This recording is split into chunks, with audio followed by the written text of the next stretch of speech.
Hi everyone, my name is Mrs. Gray.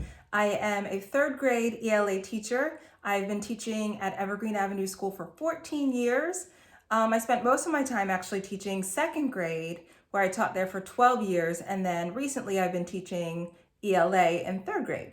And a couple of other things about me are that I have two boys. One is my oldest, his name is Cameron, and he's 17. And he is a junior in high school, so he'll be graduating next year. And then my other little guy is Caden, and he's in fourth grade. And I think the last really important thing that you need to know about me is that I happen to teach future superheroes. So welcome, future superheroes. I'm happy to be teaching you guys today. So one of the things that I wanted to talk to you about is just how much I love books. So like I said, I used to teach second grade. I taught every subject in second. And then I kind of got lucky with this opportunity. My principal, Mr. Braddock, said, you know, next year we're going to do something different. You get to pick your favorite subject to teach. And I was like, ELA, not really a math girl. So I was really excited about that because I love books. I'm so passionate about every kind of text there is, from poetry to nonfiction, fiction. But our focus today is going to be on fiction and some of the different things that you can do with a fiction book.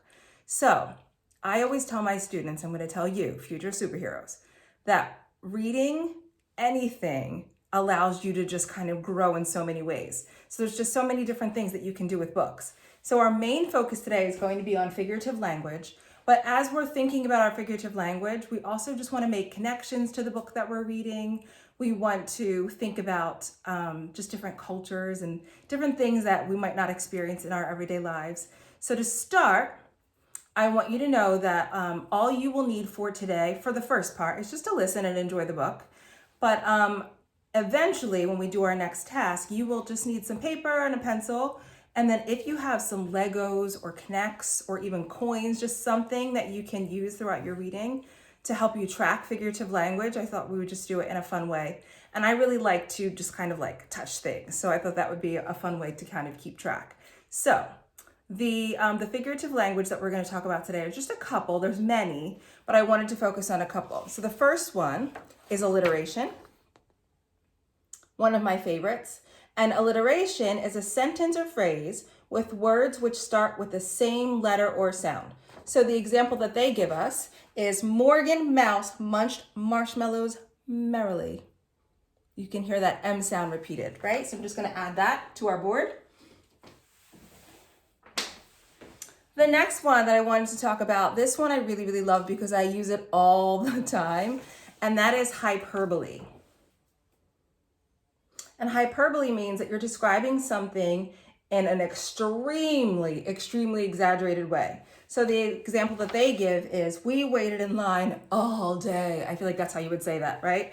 So I know my own kids will say, we have so much homework. We have tons and tons of homework. A ton is a lot, right? So that's definitely a big exaggeration. It's a hyperbole.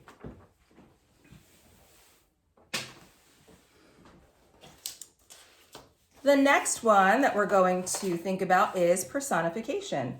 And if you notice, as I'm holding this close to this screen, that base word person is in that word, and that will help you identify anytime you hear personification, which is to describe non-human things using human qualities. So the example here says, the leaves danced in the wind. Fun one to use when you're writing. I'll add this one here. The next one is a simile. You probably hear these all the time in your reading. So a simile is just when you're comparing two things using the words, here are the key words, like or as. So this one says, he is as fast as a rabbit. I happen to be slow as a turtle. Hopefully some of you are a little faster than me, and maybe you're as fast as a rabbit.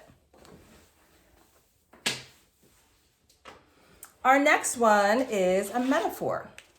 And a metaphor means that you're comparing two things. So it's very similar to a simile, only when you're using a metaphor, the words like or as are not in the sentence. Instead, it just says that it is or are. So it says, her smile is the sun. I would love to be described like that. Or sometimes you might see that somebody is a doll. Oh my gosh, she's such a sweetheart. She is a doll. Something like that. The last one is probably my favorite. It's a funny word to say, it's a fun word to spell, and I think it just really brings our stories to life, and that is onomatopoeia. Check out that word, onomatopoeia. And an onomatopoeia is a word that sounds like the noise it makes. So this one says, the dog knocked over the vase with a crash. And I always think of like superheroes when I think of onomatopoeia, like that pow, bang, boom. We can use these in our stories a lot. I love this one. So for today, I'm going to read you a story that actually has a little bit of alliteration in its title, and that has too many tamales. So you can hear that T sound that's being repeated. And as I grab the book, I'm just going to move our onomatopoeia poster up a bit so that you can see that one and it's showcased too, because like I said, it's one of my favorites. I have to have it showcased there. So this is a story called Too Many Tamales. It's written by an author whose name is Gary Soto. And in case you aren't familiar with tamales, they are absolutely delicious. It probably contributes to my being slow as a turtle, but it's okay. They're that good. And they are a dish that many people have all over the world and at different times, but this family happens to make them special for Christmas. And the dough that they make the tamales with are called masa. So you'll hear them talk about how they're kneading the masa and how something ends up going missing in the masa. So remember that I said that our focus was going to be on figurative language, but just think about some connections that you can also make in the book. Think about a time when maybe you felt the same way the main character in the book felt, or just any kind of connection that you can make to it. And then if you hear some figurative language, I just want you to just stop and think and we'll do a little something special with it, okay? So this is Too Many Tamales. Snow drifted through the streets, and now that it was dusk, Christmas trees glittered in the windows. Maria moved her nose off the glass and came back to the counter. She was acting grown up now, helping her mother make tamales. Their hands were sticky with masa. That's very good, her mother said. Maria happily kneaded the masa. She felt grown up, wearing mother's apron, and her mom had even let her wear lipstick and perfume. If only I could wear mom's ring, she thought to herself.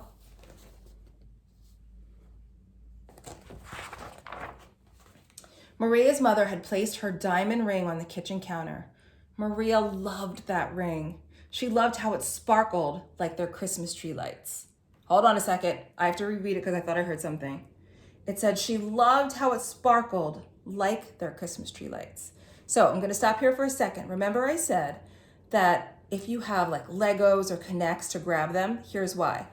I was thinking that it would be fun to just use something to remind us of every time we heard some figurative language in the book. So I have these jumbo Legos. My kids happen to love Legos. And just wrote on one side the word simile for this one, so that anytime we heard one, we can grab it and start to make a stack. And I'll show you what we'll do with them at the end. So I heard that simile because I heard the words like or as when she said that she loved how it sparkled like their Christmas tree lights. So I'm grabbing a simile block. When her mother left the kitchen to answer the telephone, Maria couldn't help herself. She wiped her hands on her apron and looked back at the door. So just take a minute and just make a prediction. What do you think is going to happen? She's been dying to wear that ring, right? Some hyperbole there. Mom left it on the table and she went to the door. I'll wear the ring for just a minute, she said to herself. The ring sparkled on her thumb.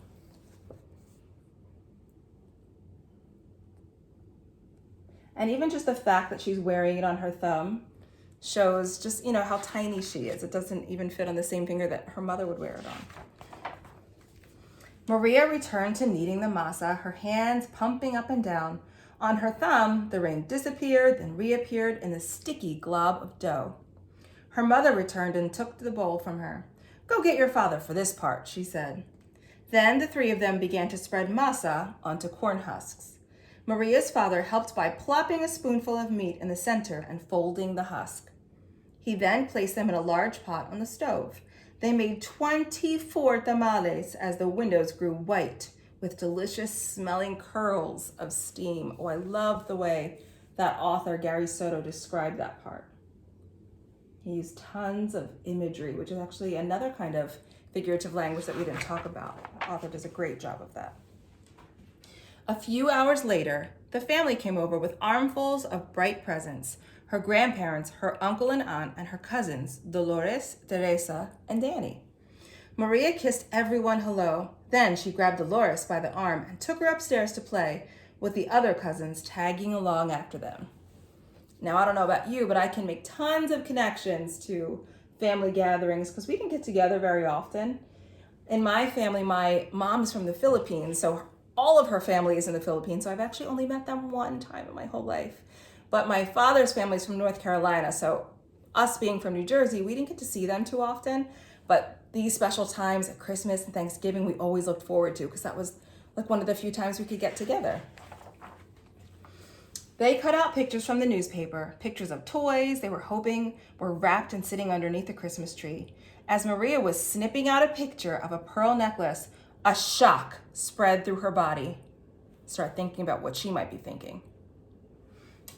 The ring, she screamed. Everyone stared at her. What ring? Dolores asked. Without answering, Maria ran to the kitchen. Look at that look of shock on her face.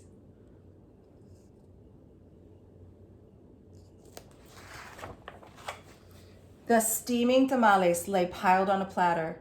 The ring is inside one of the tamales, she thought to herself. It must have come off when I was kneading the masa. Dolores, Teresa, and Danny skidded into the kitchen behind her. Help me, Maria cried. They looked at each other. Danny piped up first. What do you want us to do? Eat them, she said. If you bite something hard, tell me.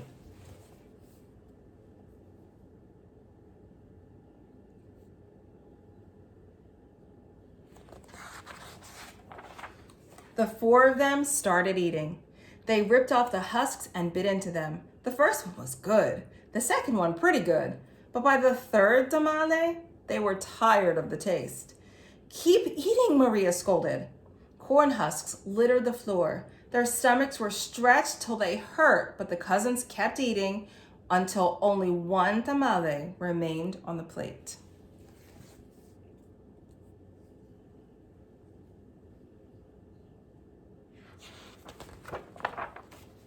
This must be it, she said. The ring must be in that one. We'll each take a bite. You first, Danny. Danny was the youngest, so he didn't argue. He took a big bite. Nothing. Dolores took a bite.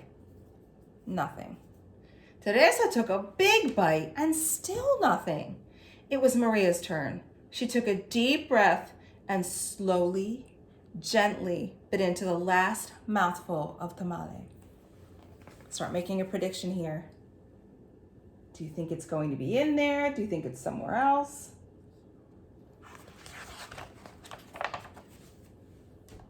Nothing. Didn't any of you bite something hard? Maria asked. Danny frowned. I think I swallowed something hard, he said. Swallowed it? Maria cried, her eyes big with worry. She looked inside his mouth. Teresa said, I didn't bite into anything hard, but I think I'm sick. She held her stomach with both hands. Maria didn't dare look into Teresa's mouth. She wanted to throw herself onto the floor and cry. The ring was now in her cousin's throat, or worse, his belly. How in the world could she tell her mother? I have to, she thought.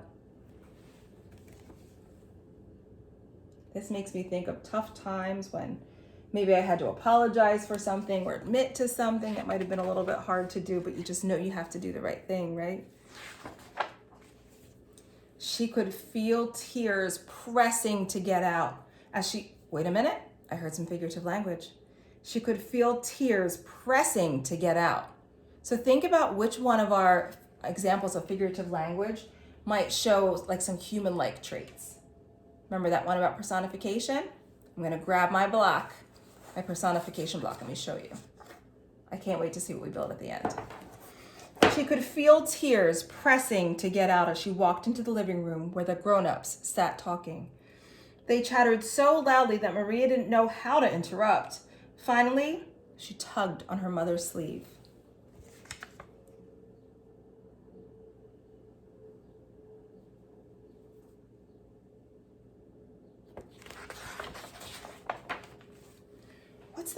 her mother asked. She took Maria's hand. I did something wrong, Maria sobbed. What? Her mother asked.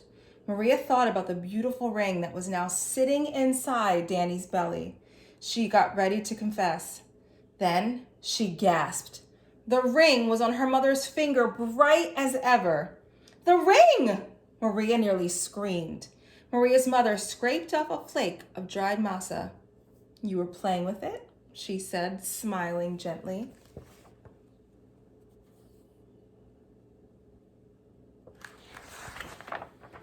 I wanted to wear it, Maria said, looking down at the rug.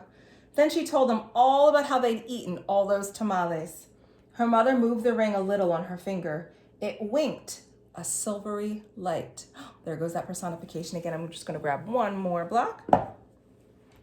Then she told them all about how they'd eaten the tamales. Maria looked up and Aunt Rosa winked at her too. Well, it looks like we all have to cook up another batch of tamales, Rose said cheerfully.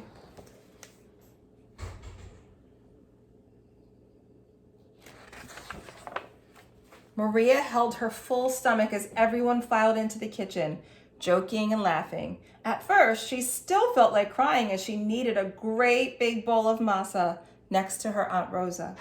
As she pumped her hands up and down, a leftover tear fell from her eyelashes into the bowl and just for a second rested on her finger, sparkling like a jewel.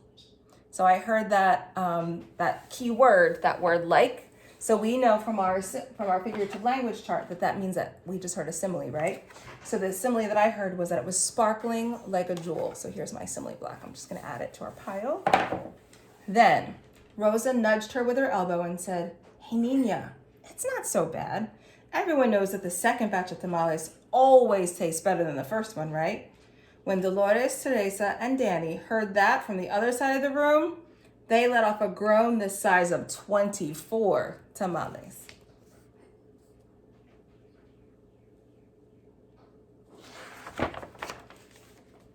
Then Maria couldn't help herself. She laughed, and pretty soon everyone else was laughing, including her mother. And when Maria put her hands back into the bowl of masa, the leftover tear was gone. So that's the end of the book, Too Many Tamales. Remember, there was some alliteration in the title. We heard tons of different examples of similes, of personification. So I'm going to show you what to do with these blocks in a minute, right after this.